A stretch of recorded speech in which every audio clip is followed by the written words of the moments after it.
আসসালামু আলাইকুম প্রিয় শিক্ষার্থীরা। আজ আমি ভগ্নাংশ সম্পর্কে তোমাদেরকে ধারণা দিব।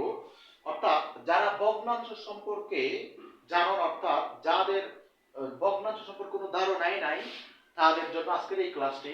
আজ আমরা প্রকৃত ভগ্নাংশ, অপ্রকৃত ভগ্নাংশ, মিশ্র ভগ্নাংশ, সমতুল ভগ্নাংশ সম্পর্কে জানব। এবং ভগ্নাংশের সবচেয়ে যে জিনিসটা জানা জরুরি সেটা হচ্ছে লব এবং হর।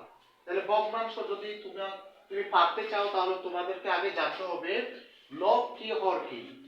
ভগ্নাংশের উপরের যেটা থাকে সেটাকে বলে লব, আর নিচের যেটা থাকে সেটা হচ্ছে হর। এই জিনিসটা যদি তুমি বুঝতে পারো তাহলে তুমি ভগ্নাংশর যে বেসিক, সেই বেসিকটা তোমার ক্লিয়ার হবে।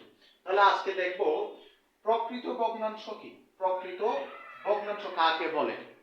তোমরা যারা বিশেষ করে 3, 4 শেষ করেছো, 6 এ যাচ্ছ, তাদের জন্য আজকের এই ক্লাসটি বেশি গুরুত্বপূর্ণ। তাহলে দেখো প্রকৃত ভগ্নাংশ কাকে বলে।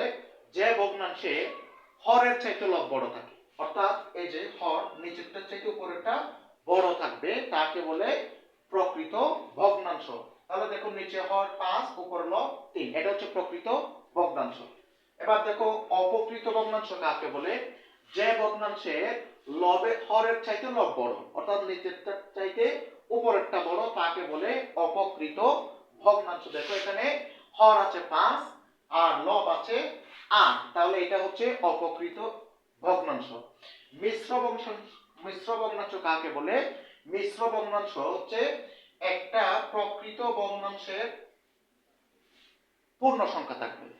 প্রকৃত ভগ্নাংশের একটি পূর্ণ সংখ্যা থাকবে, এটাকে আমরা পড়ি হচ্ছে সমস্ত। এক সমস্ত 3/2 এইরকম যদি থাকে তখন আমাদেরকে বুঝতে হবে এটা হচ্ছে মিশ্র ভগ্নাংশ। তাহলে সর্বশেষ সমতুল ভগ্নাংশ। সমতুল ভগ্নাংশ কাকে বলে। সমতুল ভগ্নাংশ হচ্ছে, মনে করো এটি একটি ভগ্নাংশ, এটা হচ্ছে 7/5, অর্থাৎ হর 7 লব 5।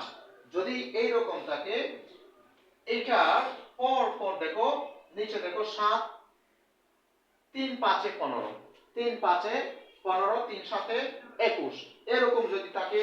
এরকম আরো আছে দেখো 4 5 এ 20, এরপর হচ্ছে 4 7 এ 28, এরকম আরো অনেক আছে। এরপর মনে করো 5 5 এ 25, এরপর 4 8 সরি 4 7 এ 28, 4 7 এ 28, 4 8 32, এরকম এরকম যেগুলো তার আছে এগুলোকে বলে সমতুল ভগ্নাংশ। তাহলে তোমরা বুঝতে পেরেছো এখন প্রকৃত ভগ্নাংশ, অপ্রকৃত ভগ্নাংশ, মিশ্র ভগ্নাংশ, সমতুল ভগ্নাংশ কাকে বলে। যদি তোমরা ক্লাসে না বুঝে থাকো আমাকে কমেন্টে জানাবে। আজ এই পর্যন্ত, আগামী ক্লাসের আমন্ত্রণ জানিয়ে আজকের ক্লাসটি শেষ করলাম। ধন্যবাদ সবাইকে।